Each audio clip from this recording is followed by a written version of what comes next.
Hi everyone, welcome to CUET PG अड्डा। आप सभी लोगों का इस चैनल पे बहुत बहुत सारा स्वागत है। और आज के इस वीडियो सेशन में हम बात करने वाले हैं हमारे जम्बल्ड पैराग्राफ की, जो कि CUET PG का एक बहुत ही इंपॉर्टेंट टॉपिक है। और आप समझो ऐसे कि अगर आपकी एग्ज़ाम में क्वेश्चन ये पूछा जाता है तो कम से कम 2 से 3 क्वेश्चंस आपके एग्जाम्स में आ जाते हैं, राइट। और हर एक क्वेश्चन क्योंकि आपका 4 मार्क्स का होता है तो आप 4 into 3 करोगे तो 12 और 4 into 2 करोगे तो 8, तो कहीं ना कहीं इसकी इम्पोर्टेंस बढ़ जाती है। और ये मैं तब की बात कर रही हूँ जब आप पार्ट ए दे रहे होते हो, यानी कि सिर्फ जिसमें 25 क्वेश्चन जो हैं वो आपके ये कॉमन सिलेबस से आते हैं, राइट।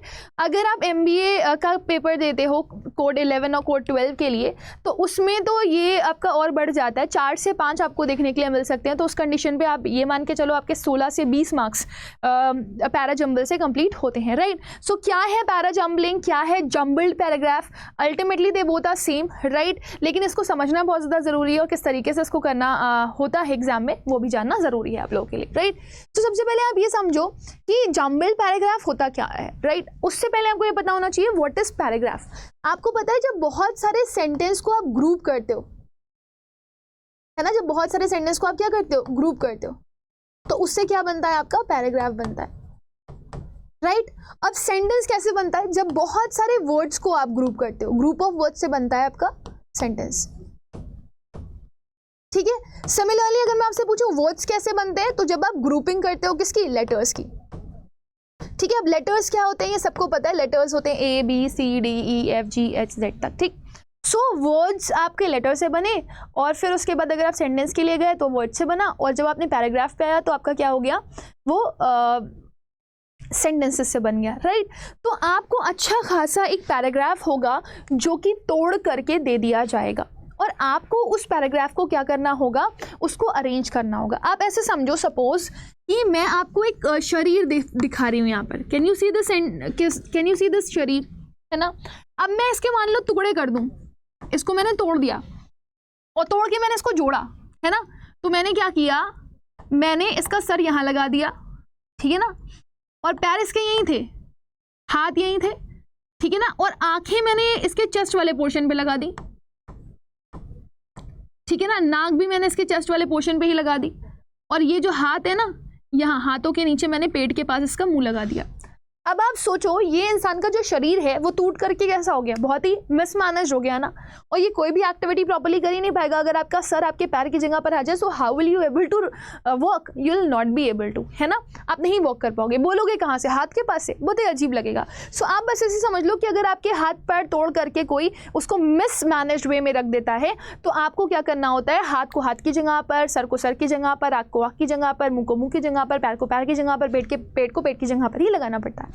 तो इसी तरीके से जब आप उसको प्रॉपरली अरेंज कर देते हो, है ना, तो उसको आप क्या बोलते हो, आप उसको रीअरेंजमेंट बोलते हो। सो जम्बल्ड का मतलब ही ये है कि something which is in a confused और मिसमैनेज्ड स्टेट, ठीक है। और इसी को ही आपको क्या करना है, इसी को ही आपको मैनेज करना है, ठीक है। जम्बल्ड पैराग्राफ को आप दूसरे शब्दों में जानते हो rearrangement of sentence, rearrangement of sentence. तो अल्टीमेटली आपको क्या दिया जा रहा है, आपको दिया तो एक पैराग्राफ ही जा रहा है ना, क्या दिया जा रहा है आपको दिया तो एक पैराग्राफ ही जा रहा है ना, एक बड़ा सा पैराग्राफ आपको दिया गया, उसको अलग अलग सेंटेंसेस में तोड़ दिया, किसी को ऊपर लगा दिया, किसी को नीचे लगा दिया और आपसे कहा जा रहा है उसको अरेंज करो। तो आप कैसे अरेंज करोगे उसको, तो ये एक इंपॉर्टेंट मसला बन जाता है और इसी को ही हमें यहाँ पर अभी काम करना है। सो याद रखिएगा, चाहे आपके एग्जाम में जम्बल्ड पैराग्राफ आए चाहे रीअरेंजमेंट ऑफ सेंटेंसेस आए, दोनों एक ही चीज़ है, both are similar, right. Next आइए थोड़ा सा और समझते हैं इसको हम किस तरीके से एग्जाम्स में देखते हैं, कैसे हमारे एग्जाम्स में पूछा जाता है और हमें कौन कौन सी ट्रिक्स इस पर अप्लाई करनी है। देखो 2 तरीके तो बहुत सारे, ठीक है, आपके एग्जाम्स में इसको पूछे जाने के। क्या करते हैं, सबसे पहली चीज़ ये करते हैं कि आपको 4 पार्ट्स में किसी सेंटेंस को तोड़ करके देते हैं। 4 पार्ट हो सकता है या फिर हो सकता है 5 पार्ट में तोड़ करके दे दें, पार्ट डिवीजन करते हैं, ठीक है। दूसरी कंडीशन इनकी क्या होती है, ये क्या करते हैं, फर्स्ट को और लास्ट को फिक्स कर देते हैं। मतलब ये कहते हैं कि आपका फर्स्ट और लास्ट सेंटेंस जो भी है वो अपनी फिक्स जगह पर रहेगा, और जो रेस्ट पार्ट है, रेस्ट पार्ट जो भी होते हैं 4 या फिर 5, उनका क्या करते हैं ये अगेन डिवीजन करवा देते हैं। पैराग्राफ ही था, ठीक है ना, उनमें सेंटेंसेस में उनको तोड़ा और फिर किसी को आगे किसी को पीछे लिख दिया, राइट। दूसरा देखो, लास्ट जो कंडीशन है, लास्ट तरीका जो है उनका वो ये है कि फर्स्ट एंड लास्ट। अभी यहाँ पे फर्स्ट और लास्ट था, या तो फर्स्ट को फिक्स करेंगे या तो लास्ट को फिक्स करेंगे। यहाँ पे क्या करते हैं, first and last both are fixed, both fix कर देते हैं, ठीक है। और आपको क्या करना होता है, बीच के जो 4 पार्ट्स होते हैं या जो बीच के 5 पार्ट्स होंगे, आपको इसको क्या करना होगा, इसको ये डिवाइडेड होंगे, इनका डिवीजन कर देंगे वो, और आपको क्या करना होगा, इसको अरेंज करना होगा, ठीक है। तो तरीका क्या है, इसमें आपको सारे पार्ट को अरेंज करना है। इसमें आपको या तो पहला अरेंज नहीं करना या तो लास्ट अरेंज नहीं करना, बाकी के पार्ट को अरेंज करना है। और जिसमें आपको फर्स्ट और लास्ट दोनों फिक्स करके रखा हुआ है, यानी कि उसमें सिर्फ और सिर्फ आपको जो चेंजेस करने हैं वो कहाँ पे करने, बीच में करने। तो ये तरीका है, 3 तरीके से आपके एग्जाम में रीअरेंजमेंट पूछा जाता है ना। अब यहाँ पर आप किस तरह से इसे सॉल्व कर सकते हो, क्या ट्रिक है, वो एक इंपॉर्टेंट मसला होता है। 2 तरीके है ना, एक तो है आपका तरीका जिसे आप बोलते हो कि आप ग्रामर अप्रोच लगा करके उसको सॉल्व कर लो, ग्रामर अप्रोच, जिसे आप ट्रेडिशनल मेथड भी बोलते हो, ट्रेडिशनल मेथड। ट्रेडिशनल मेथड मतलब हमेशा से ये यूज किया जा रहा है, ठीक है। अब ये ट्रेडिशनल मेथड क्या है, जैसे आपको अगर बेसिक रूल्स आते हैं तो बहुत ही आसानी से आइडेंटिफाई कर सकते हो कि कौन से सेंटेंसेस को किससे मर्ज करना है। जैसे कि आपको पता है कि हैज़ हैव हैड के साथ वर्ब थर्ड लगती है, इज एम आर के साथ वर्ब की आईएनजी फॉर्म लगती है, टू के साथ वर्ब की फर्स्ट फॉर्म लगती है, टू बी के साथ वर्ब की थर्ड फॉर्म लगती है। सिमिलरली कुछ पेयर्स होते हैं, जैसे कि नॉट ओनली के साथ बट ऑल्सो, इधर के साथ और, नीदर के साथ नॉट लग जाता है, राइट। तो ऐसे ही कुछ पेयर्स होते हैं जिससे आप बहुत आसानी से आइडेंटिफाई कर सकते हो कि कौन सा किसके साथ मर्ज होगा। अब अगर आपसे पूछा जाए सेंटेंस की शुरुआत किससे करी जाएगी, तो आप बोलोगे मैम सब्जेक्ट से करी जाएगी। सब्जेक्ट क्या होता है, या तो नाउन होता है या तो प्रोनाउन होता है। सब्जेक्ट के बाद क्या आता है, तो मैम वर्ब आती है। अच्छा, सब्जेक्ट सिंगुलर होगा तो वर्ब सिंगुलर होगी, सब्जेक्ट प्लूरल होगा तो वर्ब प्लूरल होगी। तो ये आइडियोलॉजीज आपको लगानी होती हैं। तो आप बोलते हैं मैम मेरे को तो बहुत सारी ग्रामर के रूल्स पता ही नहीं है। तो बेटा जिसको नहीं पता है उसके लिए मैंने एक रूल का सेशन बनाया हुआ है, 120 rules of English grammar by Rebecca ma'am. 120 rules of English grammar by Rebecca ma'am. Grammar ये सर्च करना, नाम से सर्च करना तब मिलेगा, ठीक है। क्योंकि पढ़ाए बहुत सारे लोगों ने है, लेकिन मैंने जो पढ़ाया है वो आपको CUET ओरिएंटेड पढ़ाया है, ठीक है। तो जब आप ये सर्च करेंगे 120 rules of English grammar by Rebecca ma'am, उसको आप देख लेंगे, लगभग ऑलमोस्ट 100 के आसपास रूल कवर है उसमें। अगर आप उसको देख लेंगे तो आपकी ग्रामर भी इंप्रूव होगी, आप रीअरेंजमेंट भी अच्छे से कर पाएंगे, आप इंप्रूवमेंट ऑफ सेंटेंसेस भी अच्छे से कर पाएंगे, और प्लस स्पॉटिंग एरर भी आप अच्छे से कर पाएंगे। सो आप मल्टीपल चीज़ों को एक साथ यहाँ पर क्या कर रहे हैं, इंप्रूव करें। तो ये तो ट्रेडिशनल वे कि आपने एक ट्रेडिशनल तरीके से चीज़ों को सॉल्व करना शुरू कर दिया। अब आप आओ इधर, और ये भी याद रखना ट्रेडिशनल वे में ये भी बताया जाता है कि जब लास्ट सेंटेंस मिलता है तो दस, देयरफॉर, है ना, दैट इज़ वाई, बिकॉज, ये सब चीज़ें आपको मिलती हैं लास्ट सेंटेंस में। जबकि आप स्टार्ट करते हो तो आपको कोई ना कोई इंट्रोडक्टरी सेंटेंस मिलता है जो किसी चीज़ के बारे में बता रहा होता है, कुछ एक्सप्लेन कर रहा होता है। तो कनेक्शन नहीं बनाएगा वो, कोई भी कनेक्टिंग वर्ड यूज़ नहीं करेगा। I will give you example. अभी यहाँ पे आओ, ग्रामेटिकल अप्रोच के अलावा आपको एक थोड़ी सी लॉजिकल अप्रोच लगानी होती है ना, लॉजिकल अप्रोच। तो ये लॉजिकल अप्रोच क्या होती है, लॉजिकल अप्रोच में आपको नो ट्रेडिशनल मेथड यूज करना होता है, मतलब ट्रेडिशनल दिमाग नहीं लगाना है आपको, है ना। ये मॉडर्न वे इस्तेमाल करना होता है आपको, मॉडर्न वे। अब मॉडर्न वे क्या है, मॉडर्न वे में आप बच्चों से, जो एग्जामिनर है वो ये एक्सपेक्ट करता है कि आपको इंग्लिश पढ़ना और समझना आती है ना। तो जब आप इंग्लिश, जैसे हिंदी पढ़ते हो ना, आपने बोला कि मैं रास्ते से जा रहा था, ठीक है, एक लड़की आ रही थी, मैं साइकिल पर था और मैंने उसको ठोक दिया, उसको चोट लगी, फिर मैं उसको हॉस्पिटल पहुंचा के लाया, फिर उसका 14 दिन ट्रीटमेंट चला और फिर उसके बाद वो ठीक हुई, है ना। तो ये सब चीज़ें एक सीक्वेंस में हो रही हैं। अब इसको वो मैनेज करके दे रहा है, आपको क्या करना है, इसको अरेंज करना है। तो आप अपने दिमाग में थॉट लाओगे क्या पहले हो रहा होगा, क्या बाद में हो रहा होगा, उसके बाद क्या हुआ होगा, फिर क्या कनेक्टिविटी बना सकते हैं। सो उसमें सिर्फ आपका लॉजिक लगेगा, राइट। तो ये जो मॉडर्न वे होता है, इसमें आपकी 2 चीजें काम आती हैं, क्योंकि इसमें सेंटेंसेस मैक्सिमम कंप्लीट देता है वो। तो इसमें या तो आप अपनी रीजनिंग स्किल्स लगाओगे कि क्या पहले हो सकता है क्या बाद में, ठीक है ना, या फिर आप यहाँ पर अपनी अंडरस्टैंडिंग स्किल्स लगाओगे कि आप क्या समझ पा रहे हो, क्या सिचुएशन पहले बनी है और क्या सिचुएशन बाद में। तो अगर ये दोनों स्किल्स आप अप्लाई कर रहे हो तो आप बहुत ही आसानी से चीज़ों को कर सकते हो, ठीक है। मैं यहाँ पर आप लोगों के लिए ग्रामेटिकल एरर्स में एक और चीज़ बता देती हूँ कि आप इस चीज़ का ध्यान रखना, सेंटेंस कभी भी सब्जेक्ट या आपका ऑब्जेक्ट बनाता है तो उसमें आपकी ये कंडीशंस आती हैं। नाउन के साथ कभी कभी आर्टिकल भी आ जाता है, ठीक है ना, कभी कभी आर्टिकल के साथ आपको एडजेक्टिव के साथ नाउन मिल जाता है, कभी कभी आपको आर्टिकल के साथ एडवर्ब एडजेक्टिव नाउन मिल जाता है, ठीक है। और कभी कभी ऐसा भी होता है कि आपको आर्टिकल मिले ही ना, सिर्फ एडजेक्टिव और नाउन मिले, है ना। कभी कभी ऐसा हो जाता है कि एडवर्ब भी मिल जाए, एडजेक्टिव भी मिल जाए, नाउन भी मिल जाए, है ना। ये अप्रोच जाती है आपकी, ठीक है। फिर वर्ब के फॉर्मेशंस का ध्यान रखना, जिसकी ध्यान बहुत ज़्यादा ज़रूरी है आप लोगों के लिए, क्योंकि इसी का ही आपका पूरा का पूरा लॉजिक लगेगा, जो मैंने अभी बताया था, हैज़, हैव, हैड के साथ verb, third is, am are के साथ वर्ब, आईएनजी। फिर इसके बाद आप प्रेपोजिशंस का ध्यान रखना, कौन सा प्रेपोजिशन टेक आफ्टर करेगा, मतलब कौन किसके बाद आएगा, कौन से वर्ड के बाद कौन सी प्रेपोजिशन आती है, इस चीज़ का आपको ध्यान रखना है। प्लस आपको पेयरिंग का ध्यान रखना है, पेयरिंग का, कौन से वर्ड के साथ कौन सा वर्ड पेयर अप हो सकता है, कौन सा कंजंक्शन किसके साथ जुड़ेगा, राइट। ये सब चीज़ों का आपको ध्यान रखना होता है। सब्जेक्ट के बाद ही वर्ब आएगी, है ना, वर्ब आफ्टर सब्जेक्ट। तो ये कुछ पॉइंटर्स हैं जिनके ऊपर आपको फोकस करना है वाइल अप्लाइंग दी ग्रामेटिकल नॉलेज, है ना। जब आप ग्रामेटिकल नॉलेज को अप्लाई कर रहे होगे तो, वेयर एज जब आप मॉडर्न वे का इस्तेमाल कर रहे होंगे, मॉडर्न वे का, सो आप पूरी अपनी अंडरस्टैंडिंग स्किल्स यूज कर रहे होंगे, अंडरस्टैंडिंग स्किल्स, ठीक है। अंडरस्टैंडिंग स्किल्स में आप पूरे पैराग्राफ को समझोगे।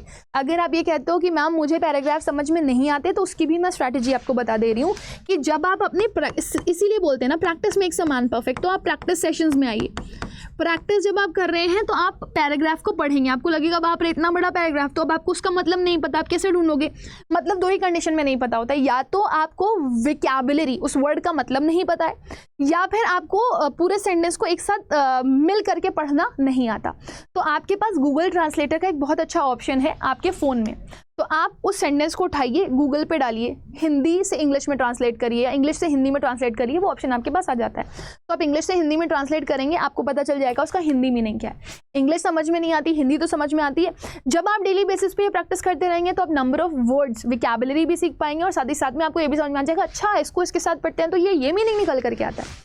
जैसे किसी को कुछ पता हो या नहीं पता हो, थैंक यू, हेलो, ठीक है, I like you, I hate you, ये सारे कॉमन वर्ड्स हैं जो पता होते हैं, है ना। सो जैसे आप लोगों ने ये सारे कॉमन वर्ड सीख लिए, वैसे ही आप बाकी वोकैबुलरी भी सीख सकते हो, राइट। सो गूगल ट्रांसलेशन या गूगल ट्रांसलेटर का इस्तेमाल आप भर भर करके अपने प्रैक्टिस टाइम पे करिएगा, इससे आपको बहुत ज़्यादा मदद मिलेगी। बहुत सारे बच्चे बोलते हैं कि मैम मेरे पास तो क्वेश्चंस ही नहीं है, मैं क्वेश्चंस प्रैक्टिस करूँ कहाँ से। सो भाई अड्डा की ऐप आपके लिए बल्ले बल्ले का नाम है। अड्डा की ऐप पर आपको बहुत सारे मॉक टेस्ट मिल जाते हैं, ठीक है ना, और बहुत सारे आपको ई बुक्स मिल जाते हैं या बुक्स मिल जाते हैं। तो आप जाओ अड्डा 24/7 की ऐप पर, स्टोर पर जाओ और जाकर के चाहो तो मॉक टेस्ट, चाहे ई बुक्स या फिर बुक्स खरीद लो। किसी भी बुक और ई बुक और मॉक टेस्ट को आप खरीद रहे होगे, कोड यूज़ करना Y484 मैक्सिमम डिस्काउंट मिल जाएगा, और आपकी सबसे बड़ी प्रॉब्लम सॉल्व हो जाएगी कि आखिर आप क्वेश्चन को प्रैक्टिस करो कहाँ से, राइट। समझ में आ गया। अब मैं आपको इसको करके बताती हूँ कि किस तरीके से आपको इसको अप्लाई करना है। तो suppose this is the question, है ना, और मैं इस क्वेश्चन को आपको एक ग्रामेटिकल अप्रोच से करके दिखाऊंगी। आप लोग मेरे साथ साथ करिएगा, लेट्स सी कि आप लोग कर पाते हो कि नहीं कर पाते हो। So please pause the video at once and try to give me the answer. Grammatical approach लगा रहे हैं यहाँ पे, ठीक है। देखो यहाँ पे क्या लिखा हुआ है, फॉर सम टाइम, हिंदी आती है ना, फॉर सम टाइम, कुछ समय के लिए, राइट। नेक्स्ट देखिए क्या लिखा हुआ है, विच इज ट्रबलसम, जो कि ट्रबलसम हो सकता है, परेशानी से भरा हुआ हो सकता है, दिक्कत दे सकता है। The weather becomes cool and pleasant, weather का मतलब है मौसम, आपको नहीं पता तो आप चेक कर लीजिए। बिकम्स का मतलब हो रहा है, कैसा, ठंडा, और प्लेजेंट, जो वेदर है वो ठंडा होता है और प्लेजेंट होता है। यहाँ पे लिखा हुआ है दो, इसका मतलब होता है यद्यपि। There is humidity in it, humidity का मतलब होता है नमी, उसके अंदर नमी होती है, ठीक है।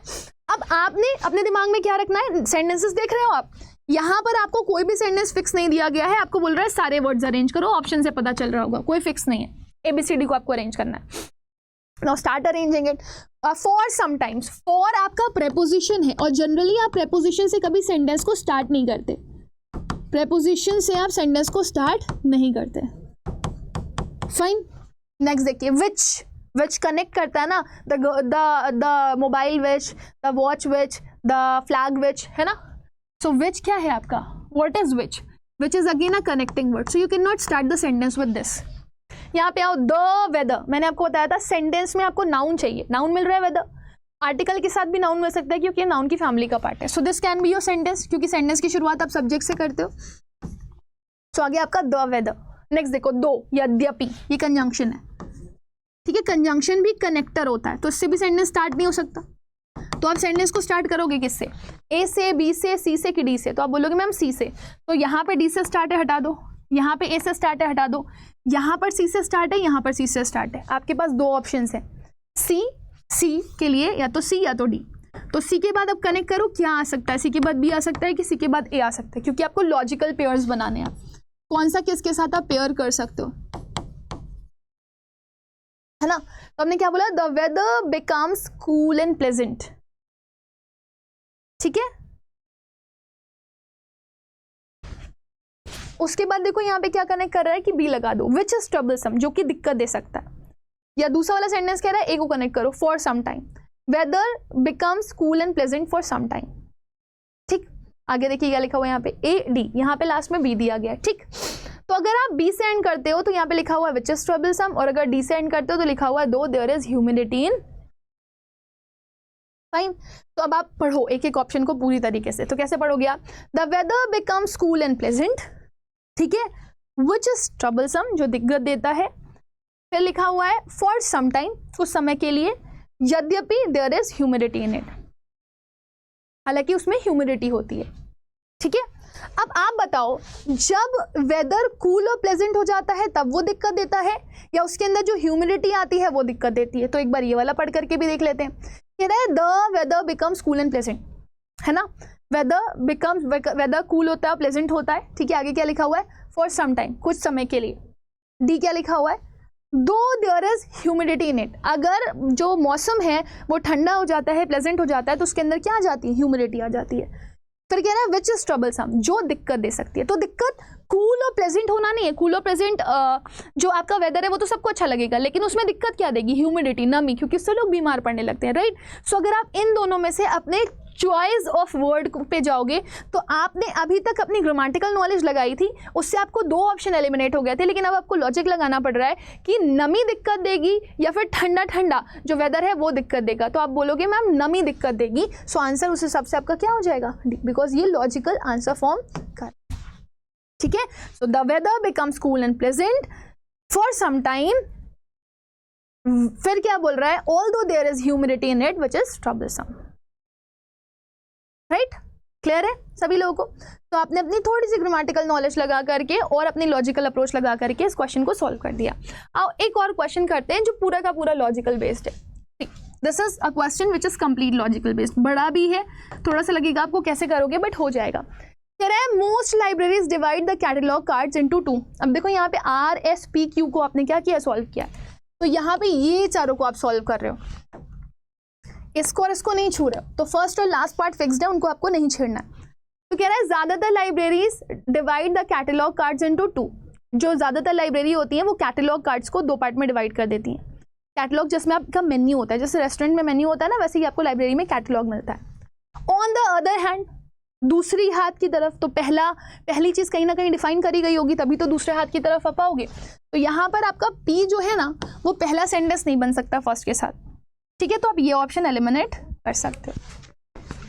On the other hand, if one wishes to find a book on a specific subject, subject cards can be consulted.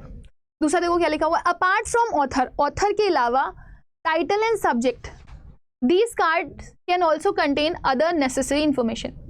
Author के अलावा टाइटल और सब्जेक्ट्स, ये कार्ड भी कुछ नेसेसरी इंफॉर्मेशन लिए हो सकते हैं। तो कहीं ना कहीं ऑथर की बात करेगा तभी तो ऑथर के बारे में हम बोलेंगे। अच्छा, नेक्स्ट देखो क्या लिखा हुआ है, if one knows the author और टाइटल और book can be located with author cards. अगर कोई ऑथर के बारे में जानता है या टाइटल के बारे में जानता है तो बुक जो है वो उस कार्ड से रिलेटेड हो सकती है। मतलब अगर आपको ऑथर बुक के हिसाब से जाना है या फिर राइटर की बुक के हिसाब से जाना है तो आप ऑथर कार्ड लोगे, ये यहाँ पे बताया जा रहा है आर में। So you can say author और टाइटल के बारे में बात यहाँ पर करी गई है आर में, सो जरूर आर के बाद ही कहीं ना कहीं आपका क्या आएगा, क्यू आएगा। सो आप देखो यहाँ पर क्यू पहले आ जा रहा है, आर बाद में आ रहा है, so you can eliminate this. यहाँ पे अगर आप देखोगे तो आर पहले आ रहा है, क्यू बाद में आ रहा है, यहाँ पे भी अगर आप देखोगे आर पहले आ रहा है और क्यू बाद में आ रहा है। सो यू कैन से ये दोनों ऑप्शंस आपके आंसर्स हो सकते हैं। फिर देखो क्या लिखा हुआ है, they are author and title cards in one and the subject cards in the other. तो यहाँ पे आपको दो कार्ड्स के बारे में बताया जा रहा है और कहीं ना कहीं अगर आप देखो तो ये एस वाले की बात हम लोगों ने सबसे पहले वाले फर्स्ट सेंटेंस में की थी।